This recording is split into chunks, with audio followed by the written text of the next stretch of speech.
اعوذ باللہ من الشیطان اللعین الرجیم بسم اللہ الرحمن الرحیم ونحمد علی رسولہ الکریم وآلہ الطیبین الطاہرین اللہم اغسلنی فیہ من الذنوب وطہرنی فیہ من العیوب وامتحن قلبی فیہ بتقوی القلوب یا مقیل صراط المذنبین۔ ناظرین محترم، السلام علیکم۔ میں نے آج آپ کے سامنے ماہ رمضان المبارک کی 23ویں دن کی دعا پڑھی ہے، جس میں جو ہے معصوم ارشاد فرما رہے ہیں کہ پروردگار آج کے دن جو ہے اس مہینے میں مجھے گناہوں سے دھو دے اور مجھے جو ہے وطہرنی فیہ من الذنوب، اور مجھے جو ہے گناہوں سے پاک و پاکیزگی عنایت فرما دے۔ وامتحن قلبی فیہ بتقوی القلوب، اور ہمارے دل کا امتحان جو ہے تقوی کے ذریعے سے لے کر کے ہمیں جو ہے متقی لوگوں میں قرار دے۔ یا مقیل صراط المذنبین، اے گنہگاروں کے گناہوں سے درگزر کرنے والے۔ ناظرین محترم، آج آپ کے سامنے اس دعا کے ذیل میں چند چیزیں جو ہے بیان کروں گا۔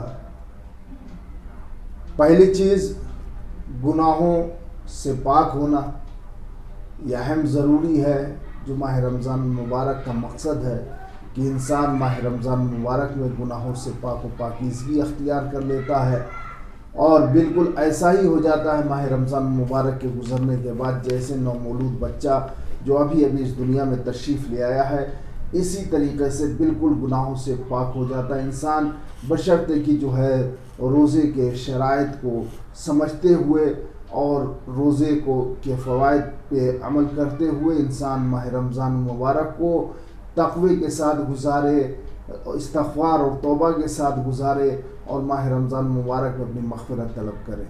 دوسری چیز، گناہوں سے پاکیزگی اختیار کرنا ہے۔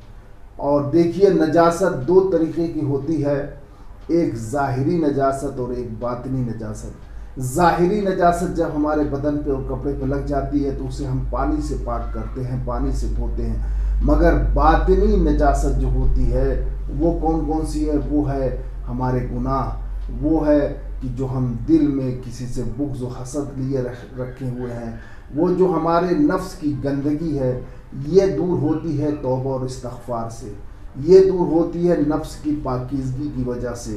اسی لیے جو ہے معصوم نے، رسول خدا نے ارشاد فرمایا الطہور شطر الایمان، کہ جو ہے طہارت اور پاکیزگی جو ہے ایمان کا جز ہے، پاکیزگی ہونی چاہیے۔ آج جو ہے گورنمنٹ اور سرکار اور WHO والے بھی جو ہے کہہ رہے ہیں کہ اگر اس کرونا وائرس سے ہم کو جو ہے نجات حاصل کرنا ہے، بچنا ہے، تو بار بار جو ہے ہاتھ کو دھوتے رہنا ہے، ہاتھ کو سینیٹائز کرتے رہنا ہے۔ اور اگر جو ہے ہم یہ حکم جو اسلام نے پہلے بھی دیا ہے کہ النظافۃ من الایمان، کی صفائی پاکیزگی جو ہے ایمان کا جز ہے، اور یہ حدیث جو ابھی ہم نے جو ہے ارشاد رسول نے کہا الطہور شطر الایمان، کی جو ہے طہارت اور پاکیزگی ایمان کا جز ہے۔ پھر اس کے بعد رسول نے ایمان اور طہارت کے متعلق ارشاد فرمایا اول ما یحاسب بہ العبد طہورہ، سب سے پہلے جو انسان کا حساب و کتاب ہوگا، محاسبہ ہوگا، وہ اس کی پاکیزگی ہے۔ یہاں پہ ظاہر سی بات ہے کہ نفس کی پاکیزگی کے بارے میں سرور کائنات ارشاد فرما رہے ہیں کہ نفس کی پاکیزگی کے متعلق جو ہے ہمارا حساب و کتاب لیا جائے گا روز قیامت۔ اور پھر اس کے بعد وہ ارشاد ہو رہا ہے وامتحن قلبی فیہ بتقوی القلوب، یہ سب سے اہم اور ضروری ہے۔ پروردگار سے ہم لوگ لگا کر کے کہہ رہے پروردگار اس ماہ رمضان المبارک میں ہمارے تقوی کا امتحان لے کر کے ہمیں متقی لوگوں میں شامل فرما، ہمارے دل کا امتحان لے لے۔ دیکھیے، یہ امتحان ایک ایسی چیز ہے کہ بغیر امتحان کے کوئی نہ نبی گزرا ہے، نہ رسول، نہ امام، ہر ایک کا امتحان لیا گیا ہے۔ تو ہم اگر مومن ہیں تو ہمارا امتحان کیوں نہیں لیا جائے گا؟ ہمارا امتحان بھی لیا جائے گا، مگر شرط یہ ہے کہ ہم بھی منزل امتحان میں ثابت قدم رہیں۔ اکثر دیکھا جاتا ہے کہ کچھ مومنین کے اوپر تھوڑی بہت مصیبت آتی ہے تو ان کے قدم جو ہے لڑکھڑانے لگتے ہیں، ان کے قدم لرزش کھانے لگتے، جبکہ روایت میں ہے کہ وہ مومن ہی نہیں ہے جو 40 روز میں ایک روز پریشان نہ ہو، بلکہ اس پریشانی کے ذریعے سے اس مومن کا امتحان لیا جاتا ہے، اس کے ایمان کا، اس کے دل کا، اس کے قلب کو ٹٹولا جاتا ہے۔ اکثر نبی امتحان میں مبتلا ہوئے اور سارے امام امتحان میں مبتلا ہوئے، تو ہم کیسے امتحان میں مبتلا نہیں ہوں گے؟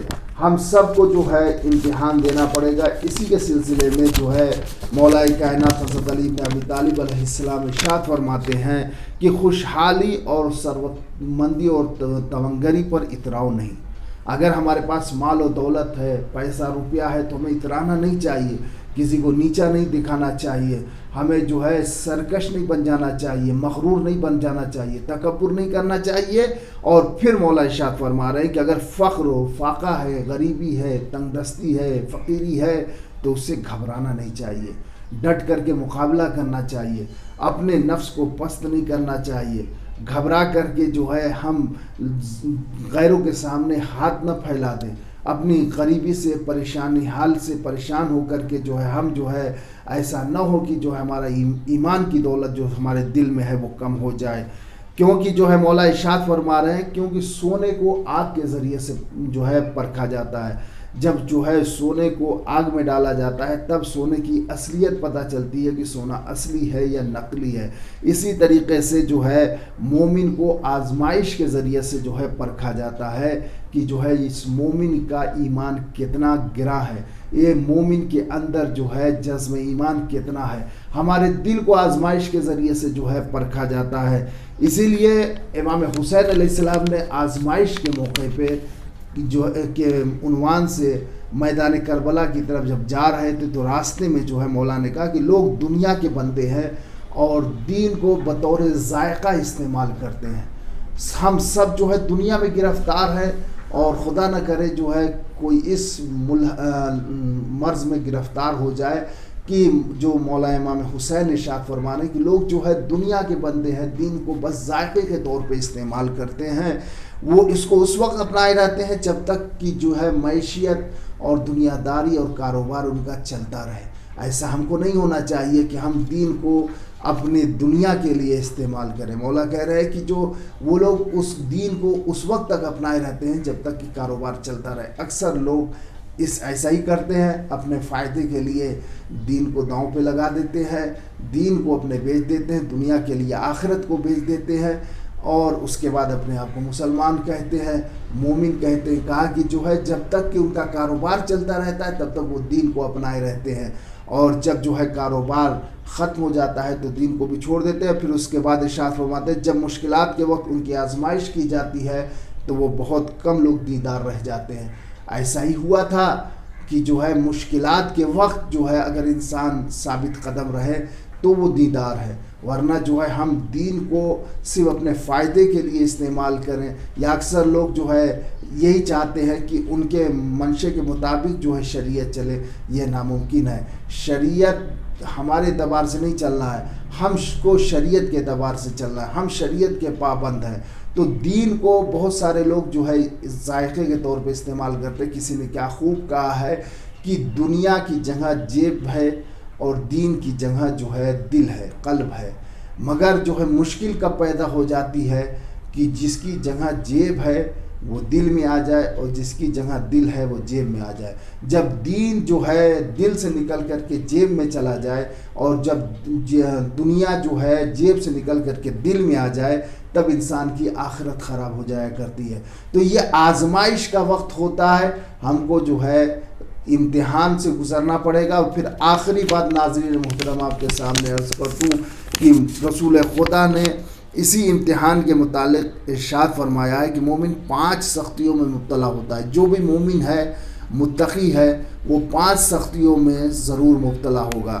پہلے کیا ہے، اس سے لوگ حسد کریں گے۔ اگر آپ سے کوئی حسد کرتا ہے، کوئی جلتا ہے، کوئی آپ سے جو ہے جلن محسوس کرتا ہے، دل میں نفرت پیدا رکھتا ہے، تو گھبرائیے نہیں، کیونکہ مومن وہ ہے کہ جس سے لوگ حسد کرتے ہیں، جس سے لوگ جلتے ہیں، چاہے اس کے ایمان سے، چاہے اس کی دولت سے، چاہے اس کے تقوی سے۔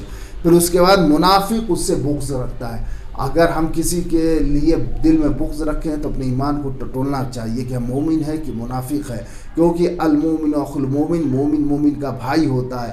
تو یہ ہم بغض کیوں رکھے ہیں کہ ایسا تو نہیں کہ صفت منافقت ہمارے اندر آ گئی ہو۔ منافق ایک دوسرے سے جو ہے بغض رکھتا ہے مومن سے، کافر اس سے لڑتا ہے، کافر جو ہے ہر وقت جو ہے مومن سے لڑنے کے لیے تیار رہتا ہے۔ اور چوتھی چیز جو اس کا نفس جو ہے جھگڑتے رہتا ہے۔ ظاہر سی بات مومن ہر وقت جہاد میں رہتا ہے، ہر وقت جہاد میں، سب سے جہاد جو ہے اس کا اپنے نفس کے ساتھ ہوتا ہے۔ نفس کچھ کہتا ہے کرنے کے لیے، مگر مومن جو ہے خدا کی شریعت اور اس کے حکم کا پابند رہتا ہے، اس لیے جو ہے اپنے نفس کا تابع نہیں ہوتا۔ تو نفس اس سے جھگڑتا ہے کہ تم یہ کرو، دنیا یہ کر رہی ہے۔ مومن کہتا ہے کہ ہم نہیں کر سکتے، ہم شریعت کے پابند ہیں، ہم کو شریعت نے جو ہے اپنے گرفت میں لے رکھا ہے۔ اور آخری چیز جو ہے شیطان اس کو گمراہ کرنے کی کوشش کرتا ہے۔ شیطان ہر وقت چاہتا ہے کہ مومن کو گمراہ کرے۔ ناظرین محترم یاد رکھیے گا کہ شیطان کبھی بد کرداروں کو گمراہ نہیں کرتا ہے، شیطان کبھی جو ہے گنہگاروں کو گمراہ نہیں کرتا ہے، شیطان جو ہے بھٹکے ہوئے لوگوں کو گمراہ نہیں کرتا ہے، بلکہ شیطان مومن متقی و پرہیزگار لوگوں کو گمراہ کرتا ہے۔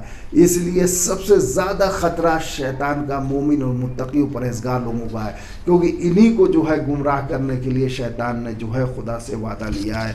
بہت بہت شکریہ ناظرین محترم، یہ مختصر سی تقریر جو آپ کی خدمت میں نے پیش کیا، امید ہے کہ جو ہے پسند آئی ہوگی، اور میں بہت شکر گزار ہوں آپ کا کہ آپ مستقل جو ہے اس چینل کو دیکھ رہے ہیں اور پسند کر رہے ہیں، لائک کر رہے ہیں، اور آپ سے گزارش ہے کہ ہمارے اس ویڈیو کو زیادہ سے زیادہ جو ہے شیئر کریں اور اس چینل کو زیادہ سے زیادہ جو ہے سبسکرائب کریں۔ آخر میں چند سوال جو کل کی دعا سے لیے گئے ہیں، اور جس ہر روز کا یہ طریقہ رہا ہے، تو پہلا سوال جو ہے ماہ رمضان اس دعا سے یہ ہے کہ 4 چیز جو گھر میں داخل ہو جائے تو گھر سے برکت چلی جاتی ہے، وہ کون کون سی ہے؟ کل میں نے جو ہے اس کے متعلق آپ کے سامنے عرض کیا تھا، وہ 4 چیز جو گھر میں داخل ہونے سے گھر کی برکت چلی جاتی ہے وہ کون کون سی ہے؟ اور دوسرا سوال آیت کریمہ میں جو برکت کے متعلق ارشاد فرمایا اس کا ترجمہ کیا ہے؟ کل جو آیت کریمہ کی تلاوت کیا تھا اس کا ترجمہ جو ہے آپ کو عرض کرنا ہے کہ جو برکت کے متعلق آیت میں نے آپ کے سامنے پیش کیا تھا۔ اور ایک شخص نے رسول سے کہا کہ میرے گھر میں برکت نہیں ہے، تو رسول نے کیا ارشاد فرمایا؟ ایک شخص نے کہا کہ یا رسول اللہ میرے گھر میں برکت نہیں ہے، تو رسول خدا نے اس سے کیا ارشاد فرمایا اور کیا کہا؟ بہت بہت شکریہ ناظرین محترم، والصلاۃ والسلام ورحمۃ اللہ وبرکاتہ۔